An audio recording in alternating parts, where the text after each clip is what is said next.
Well, one of the reasons to do this course is because I would like to teach other people how to do these things for themselves, but also learn more about themselves and not to be afraid about some of their gifts.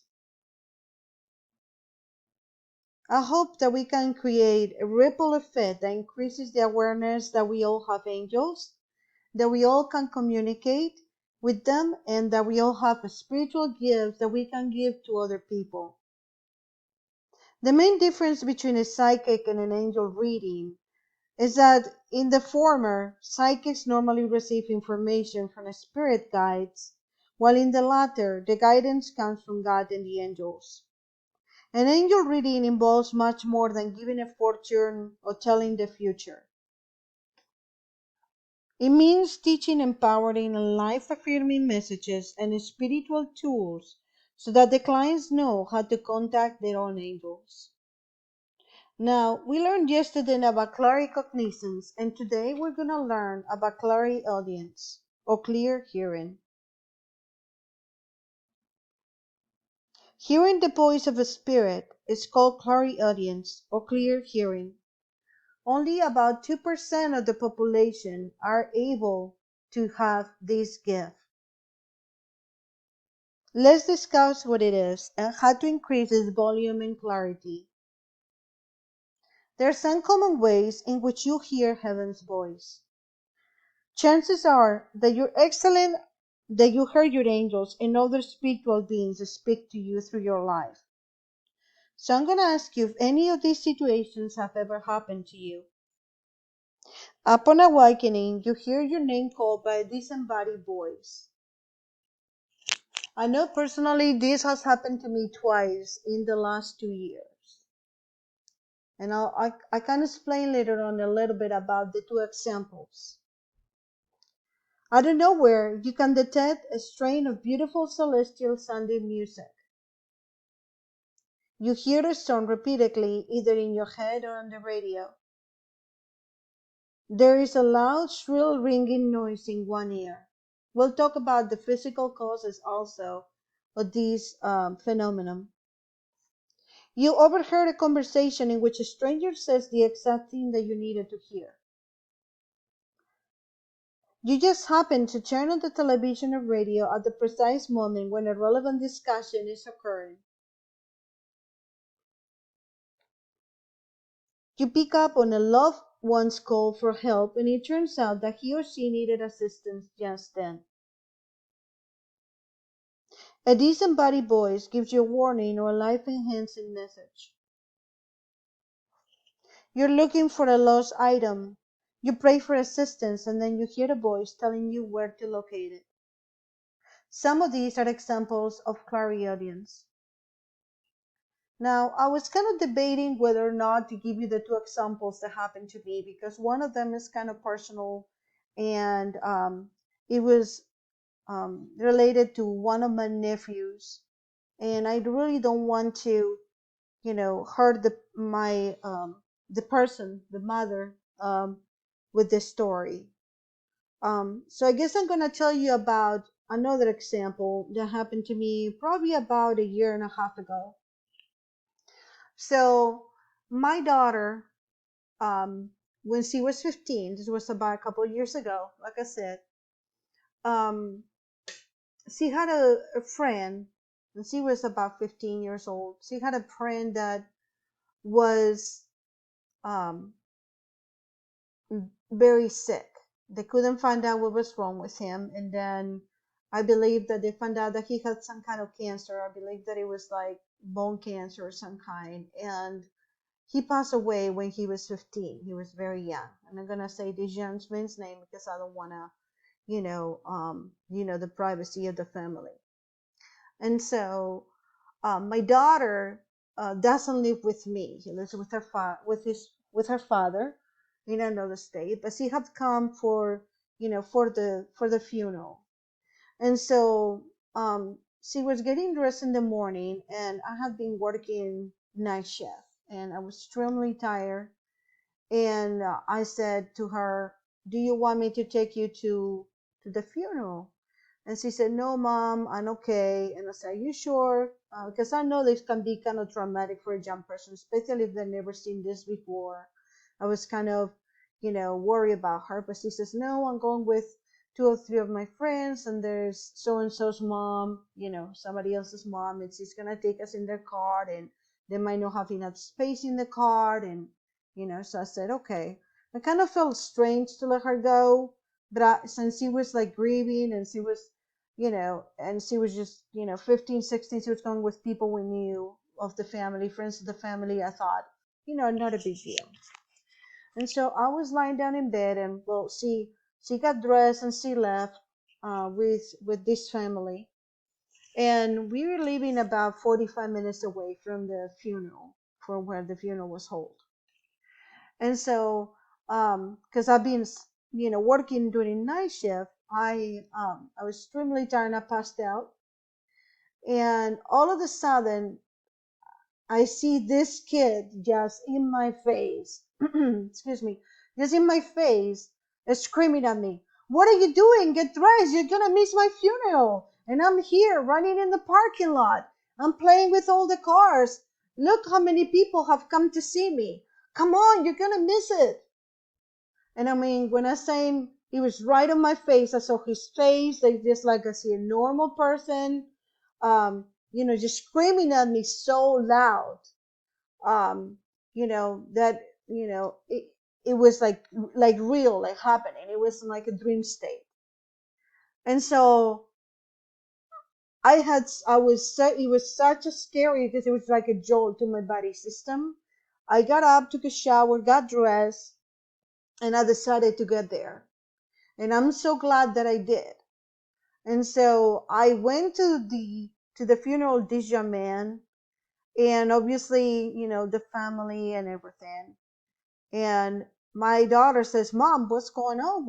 You look like very, like, he's like, oh, thank you. My daughter was very grateful that I was there, and I did good, because she was like not doing well. And so I saw his mom, and I saw all the family grieving, and, you know, and I didn't know what to do. And I talked to my daughter, and I said, this is what happened. And she said, I'm pretty sure the mom would love to hear that. And I said, I don't think it's a good idea, because sometimes people, she's grieving, and sometimes people can react very strangely. And she doesn't really know me that much, and I don't want them to like think that I'm like trying to like, people can think any all kinds of sorts of things. And my daughter was like, no, you gotta tell her, and I'm like, no, no, no. So finally, at the end of the funeral, um, my daughter went to her, and she was talking to her. And then I see the mother approaching me, and I was like, oh my gosh, I felt really bad, because I mean, how would you feel if somebody in a funeral, it's your funeral of your child that you just bury, and some stranger's telling you, oh, I seen your child. It's just not, it's not, most people will don't consider that normal, you know um but she says, what do you see? And I told her, I said, he told me that he really likes to play, that he has a collection of cars, and that he kind of felt by going running, he was really happy running around the parking lot through all the cars that were parked, just like his garage that he used to use. He says, oh my God, he's like, that he was holding, a race car when he died. And that was his favorite thing to do. And we used to do that. We used to play like running around. We used to always tell him to be careful, because he liked to go running around in the parking lot. And I told her, I said, well, he tells me he's very happy, that he's very happy everybody's here, and that, he's really happy that a lot of people came to see him today. And so the mom just light up, and she gave me a hug, and she said, thank you so much, because I was just so worried that he had died with so much pain. So that's one of the things. Normally this happens to me with children that have passed. Normally I don't get a lot of adults. Mostly it's just children. It has happened to me. The 3 things that has happened to me in the last 2 or 3 years has been always with children that have passed. So I just wanted to hear how it can manifest to you, in which is absolutely real. This is not, it can happen in the dream state in which you get messages, but it also can happen when you are awake, something like that. So, all right, so let's go into, I hope that you learned something from that. Let's go into the next slide. So we talk about ringing in the ears. This is very common. There are more than 3 million cases per year in the US. And as a doctor, I always like to think first on the physical causes. I don't normally go first to the paranormal or spiritual causes. So if you have ringing in the ears, always, or any kind of, you know, you see people standing next to you, or you hear things next to you, always go first. It could be a stress related, it could be a psychological thing. So always go first, I will say, to what allopathic medicine has to tell you. So some causes for ringing in the ears, the underlying cause could be damaged blood vessels in the brain or near around the ear, or high blood pressure, anemia at times, an overactive thyroid, or tumors in the head or neck. This is actually very common, in which, when you have brain cancer or tumors or things like that, you might get, different taste buds, or you might see things that are not there. You might get pressure in the head. Also, clogged arteries around the middle of your ear could cause vertigo, nausea, and symptoms of ringing in the ears. So obviously, first, always seek the physical, palliative medicine questions before you think on anything that's spiritual. However, many light workers report hearing a high-pitched ringing sound in one ear.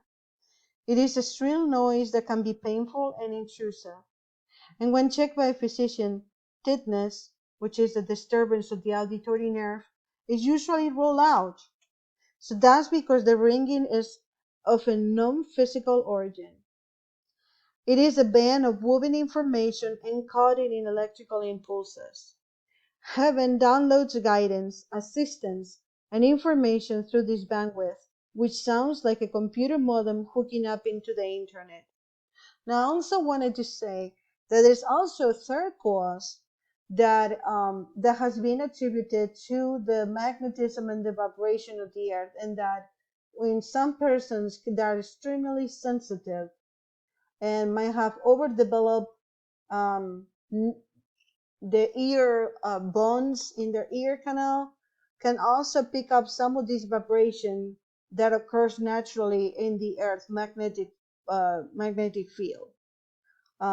Because there's also a realm, and you can look this online if you want to, but it has been recorded, and it has been validated by scientists, in which there's some people do perceive this noise as a background noise, and it's very similar to what they're talking about here.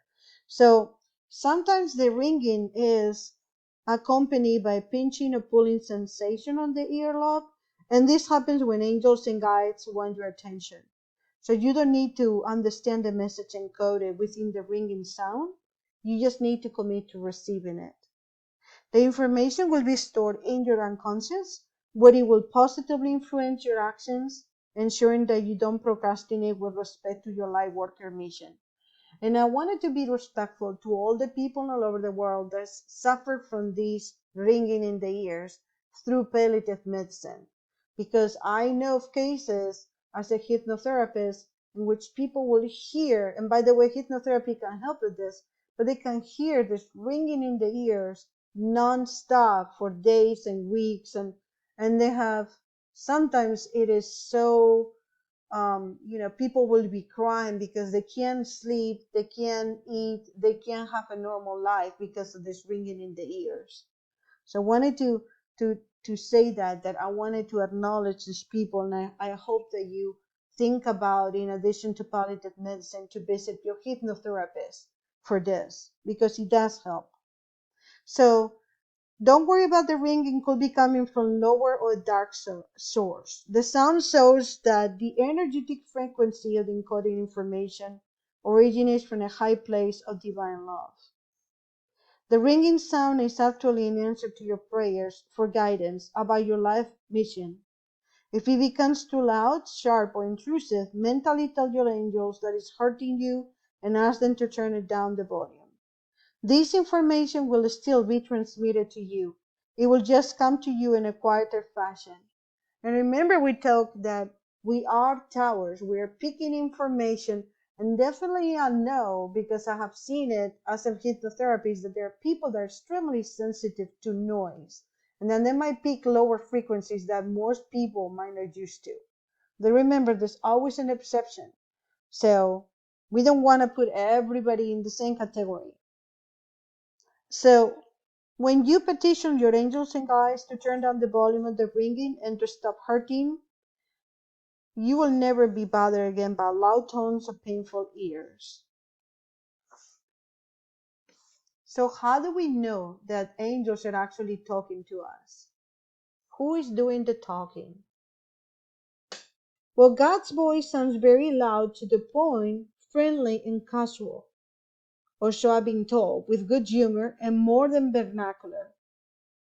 The archangels are very loud, to the point, formal, and direct. They speak a lot about divine love, getting on track with your mission, and overcoming doubts, fears, and procrastination with respect to this purpose.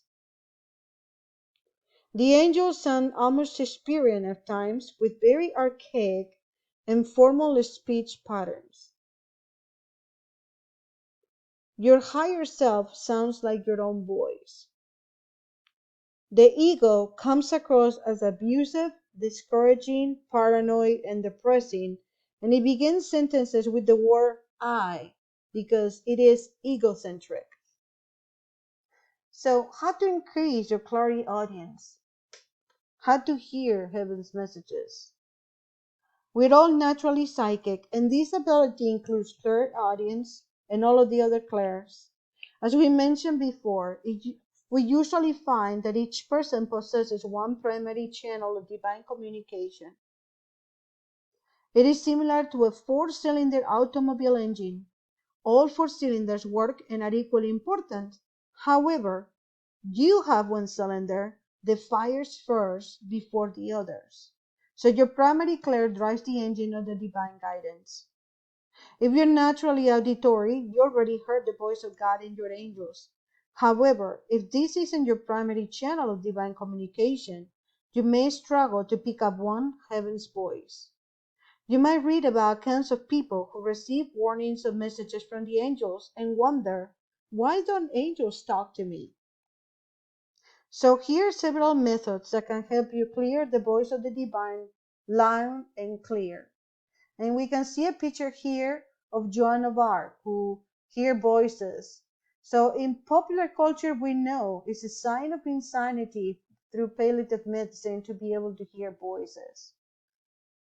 But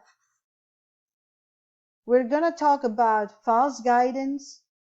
And you can see that in Ecclesiastes it says, words of the wise spoken quietly should be heard. So false guidance sentences would begin with the word I. It feels like you're talking to yourself.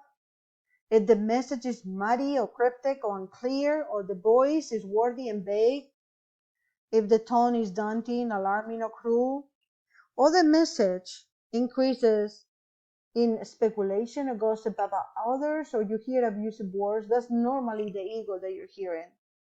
Sometimes you even experience unpleasant noises or discordant music or some kind of download that is not good for your body. Or there's a message to hurt yourself or others. And remember, always seek first for the palliative physical causes of some of these things that I'm talking about, of course. So let me see if we can increase how to pay attention to the messages, how we can increase our clairaudience.